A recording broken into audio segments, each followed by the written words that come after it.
Does Christianity have a place for reincarnation? Reincarnation, of course, is a central tenet of the Indian religions such as Hinduism, Buddhism, Jainism, Sikhism. It's based on the religious or philosophical belief that a soul or spirit after biological death begins a new life in a new body that may be human, animal, or spiritual, depending upon the moral quality of the previous life's actions. Wow, this is a great question that has roots in each person's heart, which makes me want to ask the question beneath this question: what makes humans want to know these kinds of issues? I believe we find the answers to both of these questions in God's Bible words. Friends, welcome. I'm Pastor Dave, your host. Thanks for tuning in as we consider this heart concern of every person, which is there more to my existence in this present life? What motivates us to even ask questions about living another life through reincarnation? I think the answer is found in how God created us. Because we've been created in His eternal image, we have an awareness of and a strong interest in our own eternality. 3,000 years ago, Solomon spoke to this awareness that God has placed within us, this eternal awareness. He said in Ecclesiastes 3, God has made everything appropriate in its time. He's also set eternity in their heart, yet so man will not find out the work which God has done from the beginning even to the end. This verse sort of explains the why we have such questions and why we don't have clear answers from our own observation. God, on one hand, has placed a sense of and hunger for eternity in our souls, but He's also made us finite creatures who exist in the present. So we can't, by our own reasoning, come up with a definitive answer about eternity that really satisfies us. Because the topic is so big, it's out of our box, so to speak, for us to fully understand, we really need outside help. We need the revelation God has provided for us in Bible words, in which God defines the beginning and end of our personhood. And my favorite passage that speaks to this issue is Psalm 139, where David writes about his own personal formation.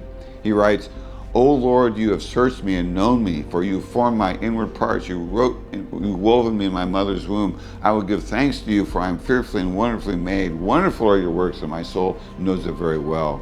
My frame was not hidden from you when I was made in secret and so skillfully wrought in the depths of the earth. Your eyes have seen my unformed substance, and in your book were all written the days that were ordained for me, when yet there was not one of them." See, David employs some poetic liberty in describing his formation within the mother's womb, but he defines his personal existence as starting there with the formation of his tiny body. He doesn't say that his personhood, called his spirit or soul, was somehow transferred through reincarnation to his mother's womb while he's in the womb.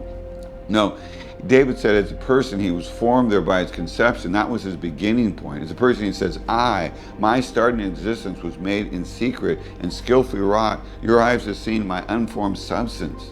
See, not only was his human conception his beginning as a person, but in hindsight, David says God also ordained the length of his entire earthly life before he's even born. He says, in your book were all written the days that were ordained for me, when yet there wasn't one of them.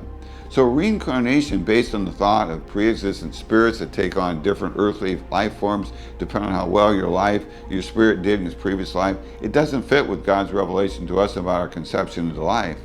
Our human existence is not, in our mortal bodies, it's not a reward or a punishment for behavior in a previous life.